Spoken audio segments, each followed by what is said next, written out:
YouTube channel. आज हम बात करते हैं एपी से आधारित क्वेश्चन के बारे में कि किसी एपी का तीसरा पद 16 है। किसी एपी का तीसरा पद 16 है, लिख लिए a + 2b। तीसरा पद का मतलब a + 2b, क्योंकि फार्मूला है n बराबर a + n - 1 * b, यानी एक कम b को ऐड करना है। तो a + 2b बराबर 16 हो गया। सातवां पद पांचवें पद 7 बराबर a5 + 12 कर दिए। अब a5 7 - a5 = 7 की जगह पे लिखेंगे a + 6d, एक कम d + 4d, और चूंकि माइनस है तो दोनों में माइनस लग जाएगा। अब ये से कैंसिल हो गया। 6d - 4d = हो गया 2d, या इक्वल टू कितना है 12। 2 से कैंसिल हो गया तो d = हो गया 6। तो d का वैल्यू निकल गया। तो अब जाके इसको कहां रखेंगे? First plus 6 = 60। 6 इसको उठाकर फर्स्ट इक्वेशन में डालेंगे तो a + 2 * 6 = हो गया 16। ठीक है,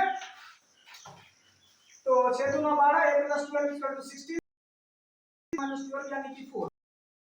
का वैल्यू हमको निकला।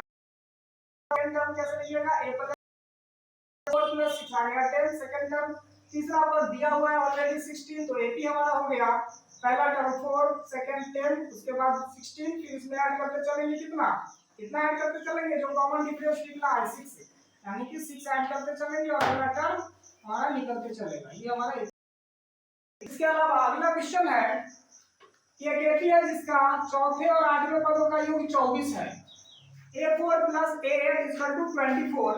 a4 को हमने लिखा a + 3d, a8 को लिखा a + 7d = 24। a + a मिलकर हो गया 2a, 3d + 7d हो गया 10d = 20 कर लिया, और + 5d = हो गया 12। इसको हम क्वेश्चन फर्स्ट। इसके अलावा सवाल में छठे और 10वें पदों का योग 44 है, यानी कि =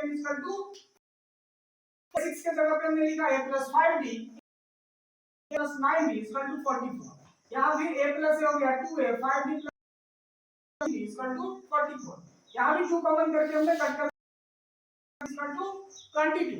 इक्वेशन हो गया सेकंड। अब हमें क्या करना है? समीकरण 2 में से समीकरण 1 को घटाएंगे। समीकरण 2 में से समीकरण 1 को घटाते हैं तो a + 7d = 22 समीकरण सेकंड था, और a + 5d = 12 समीकरण फर्स्ट है। सेकंड वाले में से फर्स्ट को घटाया तो a - a कैंसिल हो गया। 7d में से 5d गया तो 2d, 22 में से 12 गया तो 10, 2 से कैंसिल 5। अब d का वैल्यू हमारा निकल गया, तो d के मान समीकरण 1 में d का मान लिखे। d का मान समीकरण 1 में रखने पर, समीकरण समीकरण तो a + 5d, a + 5d का वैल्यू 5, तो 5 × 5 25 = 12। a + 20 इसका 12 - 25 कितना है? -13। a का वैल्यू हमारा -13 और d का वैल्यू हमारा 5 है। नेक्स्ट टर्म a + d करके तो -13 + 5।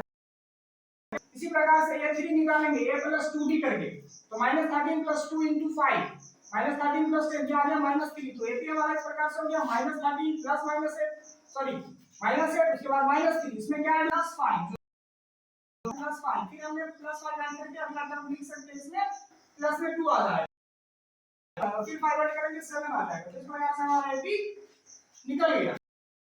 उम्मीद करते हैं आप लोग समझ गए होंगे।